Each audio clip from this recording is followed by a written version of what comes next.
Hi math friends! Today you are going to need volume 1 of your math book. I would suggest, if you have not already, print this out. This is going to be your best friend. This teaches you all the different strategies that you can use when you're multiplying. And then if you think that you need your math notebook today to solve some problems, that is probably a good idea, okay? So we've talked about the distributive property for the last couple days. Remember what I said, you do not have to always use the distributive property. If you like the strategies better, or you're just a friend that has them memorized, your multiplication facts, that is fine, okay? But I am going to have you do 2 distributive property with me, and then I'm going to let you decide how you want to do the rest of them, okay? So you will need your math notebook for 2 of the problems. You can go ahead and turn to page 87. Turn to page 87. Can you see it? 87. All right, so when we look at, we're going to do 2 of them together. We're going to do 3 and 4 together. So when we look at the first problem, it's 6 times 10. So let's go ahead and get our math notebooks, and we're on our next blank page, and let's go ahead and write 6 times 10.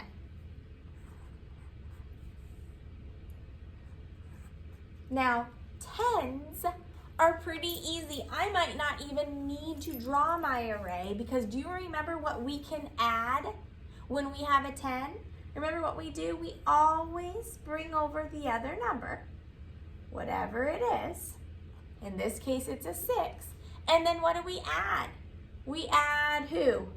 Super zero. Remember the flying super zero? So we have 60. So we know 6 times 10 is 60, but I also want you to help me do the distributive property. So we should be drawing how many? If we're drawing an array, we should be drawing how many rows? We should be drawing 6 rows.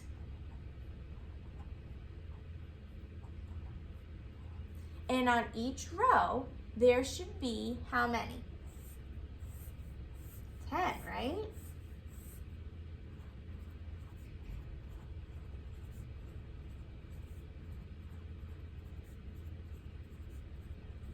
Make sure every time you are drawing 10.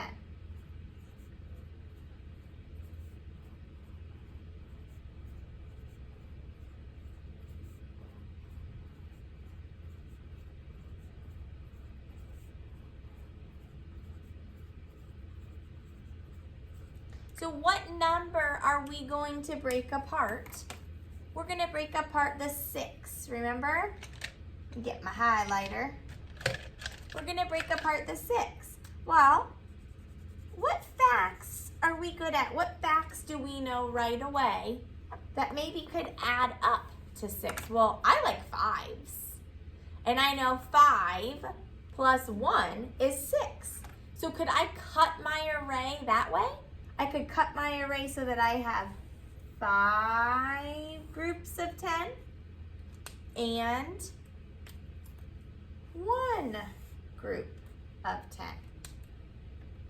So remember, after we cut our array, we have to solve the multiplication problems for each array. So this one is 5 rows of 10, and this one is 1 row of 10. Do you remember how to write that in the distributive property equation? Remember how we did that? So we could do 6 times 10 equals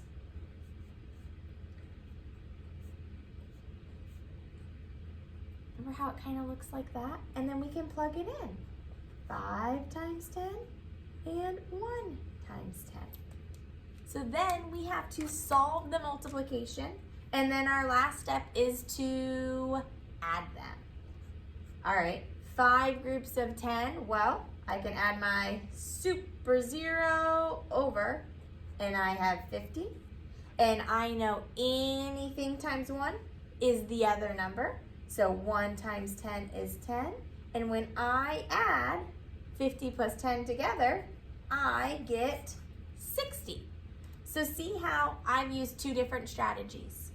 I like the super zero strategy better for me. You might like making it into distributive property.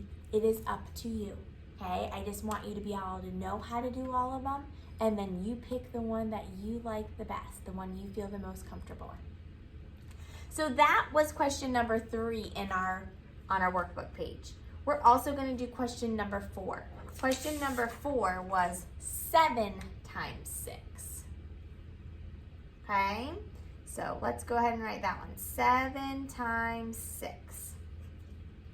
Well, I can also use my handy dandy strategy paper, and I can do it that way, or I can do the array. So let's do the array first, and then we'll visit our strategies. So by now you should be telling me exactly what to do. The first thing I'm going to do is make what? 7 rows of 6. Go ahead and do that.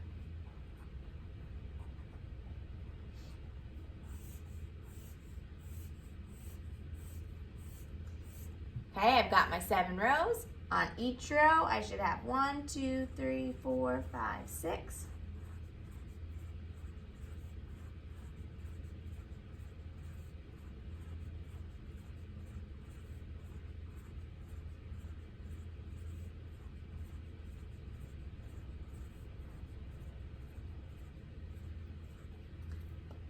All right, so how are we gonna split that up? What's the number we're gonna split up? We're gonna split up 7, right? Okay, well, what are some multiplication facts that you like that are easy for you? What about 2's? Are 2's pretty simple? So we could split up 7 into 2 groups of 6. And let's see, if we have 2, how many more do we need to make 7? 5, right? And then you could have your 5 groups of 6. So now we have 2 groups of 6 and 5 groups of 6. Let's go ahead and write that in our distributive property equation. So 7 times 6, we broke apart the 7 and we broke it into 2 groups of 6 plus 5 groups of 6. Go ahead and take a minute and do the next steps.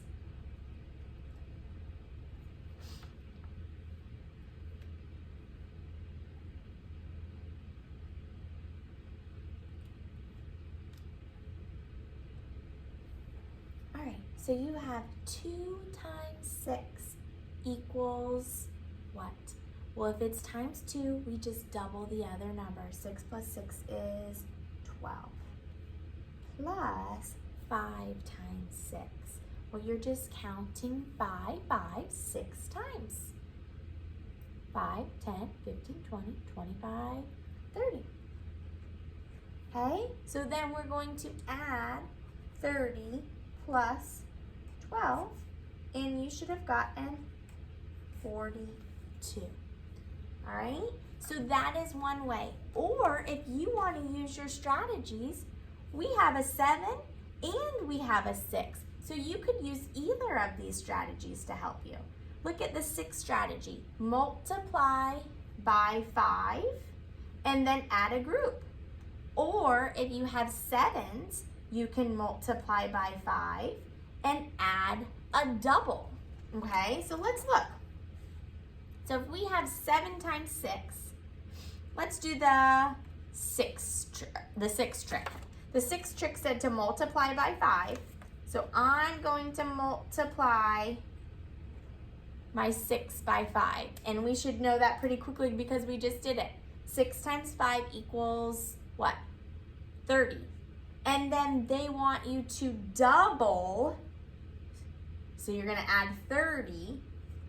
Plus, now you're going to double 6. What's 6 plus 6? 12. And 30 plus 12 equals 42. Okay? So the whole reason I did this was to show you there are a ton of different strategies that you can use and you can do. If you just like drawing the array and counting them, that's fine. Okay?